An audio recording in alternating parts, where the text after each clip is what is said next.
Estamos junto al canciller mexicano José Antonio Meade. Canciller, muchísimas gracias por acompañarnos en Gracias, Mónica, Chile. por el espacio, encantado.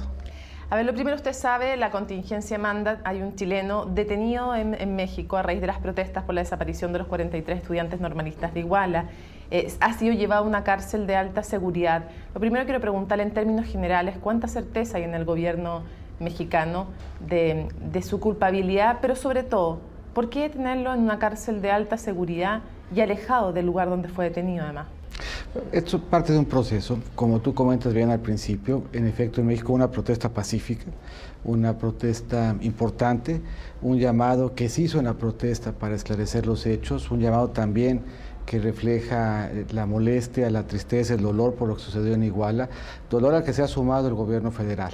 La marcha pacífica, la marcha, insisto, importante, con algunos elementos de violencia al final. Quienes participaron en los hechos de violencia fueron puestos a disposición de un juez. Está en esa etapa el proceso, está dentro del marco de nuestro proceso jurisdiccional. Efectivamente, participa en ello un chileno. Ha habido oportunidad de la Cancillería de tener diálogo con la propia Cancillería chilena, del consulado chileno, de estar muy al pendiente del connacional, con todo el apoyo de la Cancillería mexicana, por lo que el ciudadano chileno tendrá no solamente los beneficios de ley que se le reconoce a cualquier ciudadano mexicano, sino incluso el apoyo, el acompañamiento, como lo ha tenido pleno de su Cancillería, y aquí además en la coyuntura, la posibilidad de incluso de tener diálogo con su familia, no solamente con personal de la embajada, sino incluso, y dada la coyuntura, con personal directamente de la Cancillería, para darle ahí todos los elementos de atención. ¿Por qué llevarle a una cárcel de alta seguridad a alguien que participa en una protesta? No se lleva a alguien que participa en una protesta, sino a quien presuntamente participa en actos violentos. La protesta, insisto, tuvo por lo menos dos elementos: una protesta pacífica y una protesta en donde se dieron elementos violentos que implicaron violencia incluso en contra de la policía, y es a quienes presuntamente participaron en estos actos violentos a quien se puso a disposición de un juez. No hay ningún ánimo distinto. Sí es importante distinguir entre quien de manera pacífica se manifiesta y quien de manera violenta agrede. La primera, bienvenida; la violencia ciertamente no, y habrá que estar atento a ver qué es lo que resuelve el juez, insisto, con plena garantía, con absoluta comunicación, no solamente de sus derechos genéricos, sino de sus derechos específicos consulares, con pleno acompañamiento y diálogo. Se lo preguntaba porque según algunos, entre otros miembros del Instituto de Derechos Humanos, esto puede dificultar su protesta, y de ahí que nace una duda también, no solo por el caso del chileno, sino por otros cuando son trasladados a estas penales, en si realmente el gobierno mexicano solo quiere mantener la seguridad o también cohibir las protestas en contra de... Tengo que ponerlo en perspectiva numéricamente hablando. Según datos de la Ciudad de México, participaron en la protesta más de 30,000 gentes. Según la percepción de las autoridades jurisdiccionales, participaron en actos violentos 11. Yo creo que no puedo juzgar la marcha y la disposición de acompañarla, incluso, insisto, habiendo coincidencia del gobierno federal con lo que en la marcha se plantea, por esos 11, sino por los 30,000 que participaron de manera pacífica, de manera clara y de manera constructiva. Obviamente la pregunta es si el gobierno quiere solamente mantener la seguridad o con estas medidas tan fuertes hacia quienes detiene, yo por eso vuelvo a insistir, cohibir las protestas. Difícil argumentar que al amparo de 11 gentes que participaron en actos violentos, que no tienen nada que ver con una protesta, con una marcha, con una forma pacífica de expresar malestar y dolor, no puedo uno asumir que por 11 que presuntamente cometieron actos violentos, esté uno pretendiendo calificar una marcha que gozó de todo el acompañamiento y de toda la protección, incluso del gobierno federal. No pretendo calificar la marcha, sino el accionar del gobierno, eso es lo que está en cuestión.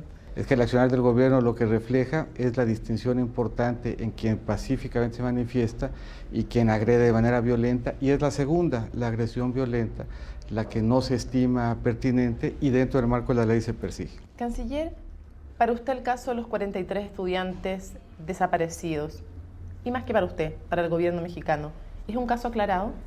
Es un caso que está siendo investigado. Es un caso que está siendo investigado de la manera más transparente que el gobierno mexicano, o que el gobierno mexicano nunca había aclarado de esa forma.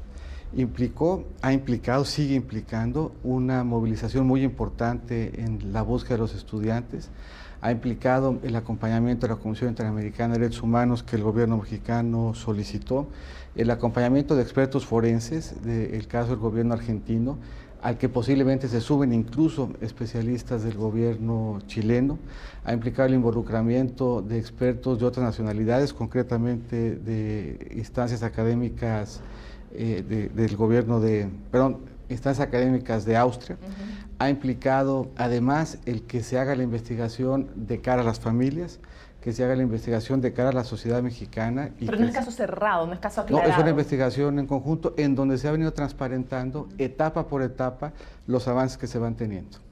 ¿Por qué cree usted que esta vez, habiendo en el gobierno anterior, desde el comienzo una lucha contra el narcotráfico, con una táctica distinta a la actual, hay 20.000 muertes, 20.000 desaparecidos, perdón, ni siquiera 20.000 muertes? ¿Por qué cree que este caso, que no es único, el de los estudiantes mexicanos, generó y genera tal indignación en el pueblo mexicano? Pueblo y gobierno. A todos nos parece que lo que se dio en Iguala, que la participación de una policía infiltrada por el narcotráfico es absolutamente inaceptable. Nos sumamos no solamente a la indignación, sino a una investigación, insisto, transparente de cara al pueblo mexicano, de cara a la comunidad internacional y con absoluto afán de aclarar y deslindar responsabilidades con toda transparencia. ¿Hasta qué grado, canciller, está infiltrado ya no solo a las policías locales, sino al Estado mexicano por el narcotráfico? Este es un asunto puntual, específico, acotado a la Policía Municipal del gobierno de Iguala. México es un país que aspira a vivir en paz. México es un país que ha visto que los índices de violencia disminuyen. México es un país que ha venido recuperando espacios de paz en diferentes lugares de su territorio. Lo ha venido haciendo en Monterrey, en Ciudad Juárez, en Tijuana, que eran localidades que se reconocían por tener retos particulares que han venido superando. Y en términos generales, lo que veíamos de la tendencia, y por eso este caso específico nos ha llamado a redoblar esfuerzos, es un país donde la tendencia de violencia se movía en la dirección correcta y un elemento aislado como este nos preocupa de manera extrema. ¿Les preocupa también la impunidad que ha caracterizado durante años y que ha llevado a que, según cifras internacionales, solo 1 de cada 10 crímenes sea denunciado, la baja credibilidad que hay en la justicia mexicana? Lo que preocupa e implica esfuerzos importantes en una estrategia que tiene que ver o que recoge diferentes elementos en donde al centro de los cuales está el fortalecimiento y la construcción de nuestras propias instancias jurisdiccionales y de procuración de justicia. México reconoce que enfrenta retos, reconoce que tiene que hacer grandes esfuerzos y los ha venido haciendo de manera permanente. ¿Por qué les molestó tanto las palabras del presidente José Mujica al punto de llamar en consulta al embajador en relación a que parecía un estado fallido lo que estaba ocurriendo? Ciertamente en México, yo creo que ni en ese caso ni en ningún otro puede ser caracterizado como un estado fallido. Es un gobierno y un estado que enfrenta ciertamente retos. Hay diálogo cercano, solidario con Uruguay y con el resto de la región, y de hecho el propio presidente Mujica ayer en alcance aclara y precisa su dicho para reconocer solidaridad, aprecio y apoyo al gobierno mexicano, a su sistema político incluso, acotando el dicho, y ahí sí en coincidencia con el gobierno, de que lo que sucedió en Iguala preocupa y refleja una instancia particular de una falla puntual en las autoridades municipales del estado de Guerrero y del municipio de Iguala. ¿Cuánto afecta la imagen internacional de México lo que está ocurriendo en Iguala? Y se lo pregunto porque leyendo varios estudios, podría citarle varios, entre otros desde Eduardo Buscaglia y varios más, algunas aparecidos en Economist y en otras publicaciones internacionales también, que hablan de la creciente inversión extranjera en México, pero de cuánto más podría ser si no tuvieran el problema que tienen con instituciones, con narcotráfico, con crimen organizado y también con la atomización de los grandes carteles en pequeños carteles que incluyen otros delitos dentro de sus delitos. ¿Cuánto ha afectado? Porque algunas cifras dicen que podrían tener 3 o 4 veces más inversión extranjera que la que tiene. México es el país en Latinoamérica que más inversión extranjera directa recibe. Es un país que ha visto su inversión extranjera directa multiplicarse por 6 en los últimos 20 años. Yo creo que los inversionistas en México distinguen entre problemas que están localizados. De hecho, si uno revisa las cifras de violencia en México, el número de homicidios por cada 100,000 habitantes es más o menos la tercera parte menor que Colombia, menor que Brasil, la quinta parte que Honduras, la tercera parte que Venezuela, y es, comparado con nosotros mismos, una cifra que va en descenso, que nos implica retos, y lo que la comunidad internacional ve es que México no esconde esta dificultad, que no esconde este reto y que trabaja para superarlo. ¿Usted cree que no le afecta entonces, que no le ha afectado lo que está pasando en Iguala? Yo creo que la imagen, y se lo digo porque el propio respecto a lo que tú planteas, lo que el mundo está viendo es una investigación transparente, es una investigación comprometida, es una investigación que a los 60 días de haber esto ocurrido implica que buena parte de los autores materiales estén sujetos a proceso, que los autores intelectuales estén sujetos a proceso, que la comunidad internacional participe en él.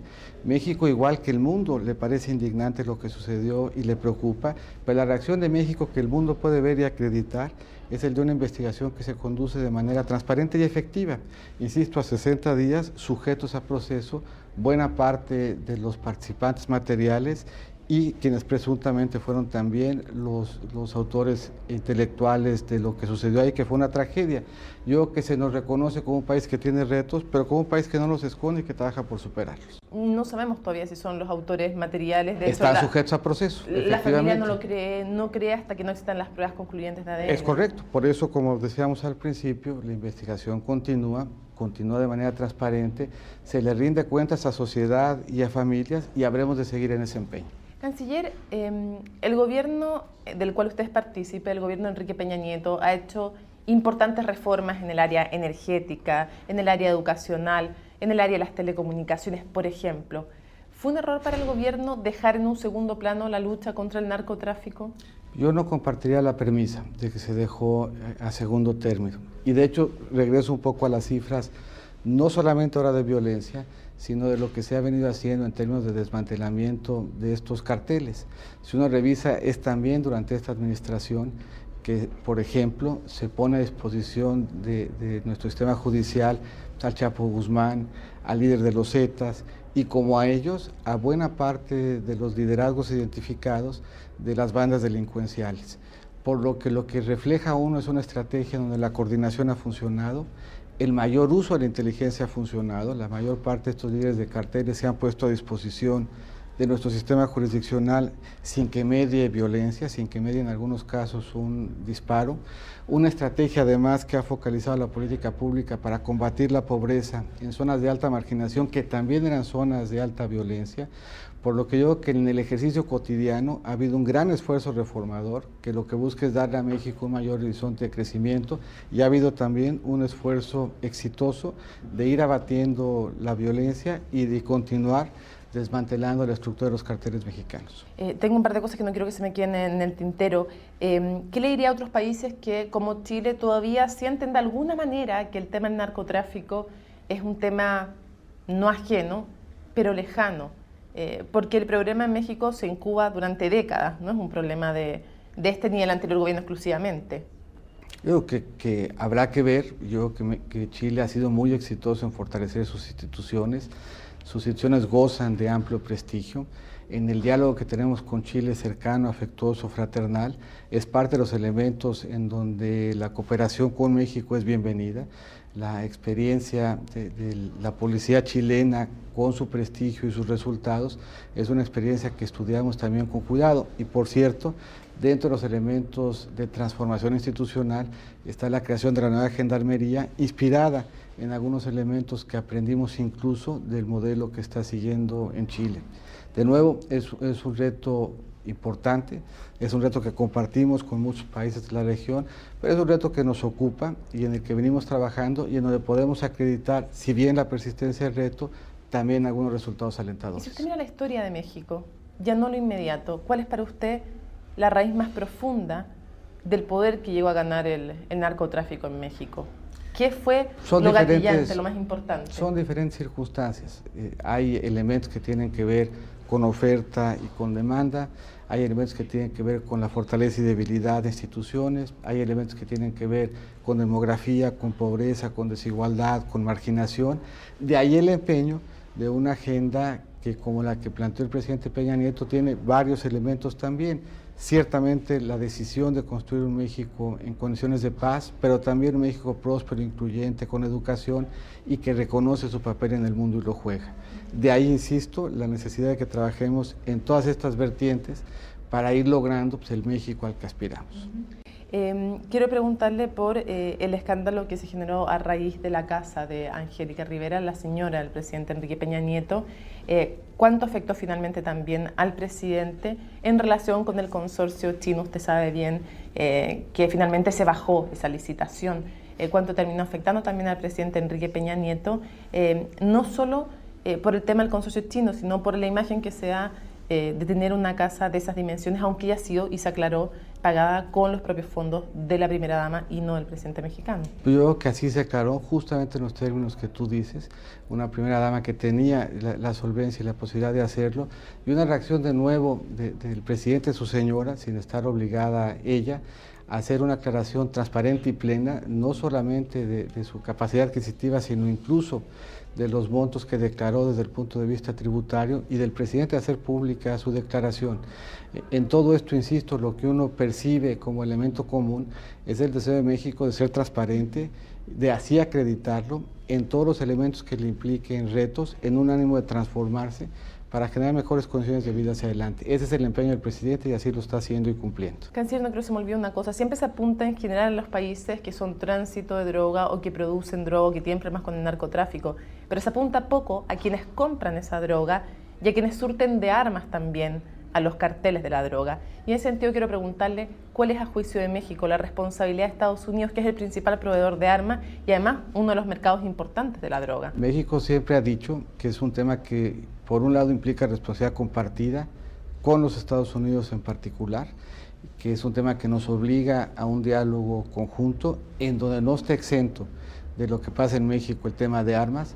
De ahí la importancia que le dimos al acuerdo y al tratado de armas, que en lo multilateral ofrece un camino, pero la insistencia de México de que es un tema que debe de seguirse revisando por el impacto que tiene en nuestra región, y por eso también hemos dado la bienvenida a esta discusión más global, más amplia del tema de drogas, para hacer un replanteamiento que no puede ser unilateral, sino que por la naturaleza global del reto que enfrentamos tiene por lo menos que ser hemisférico.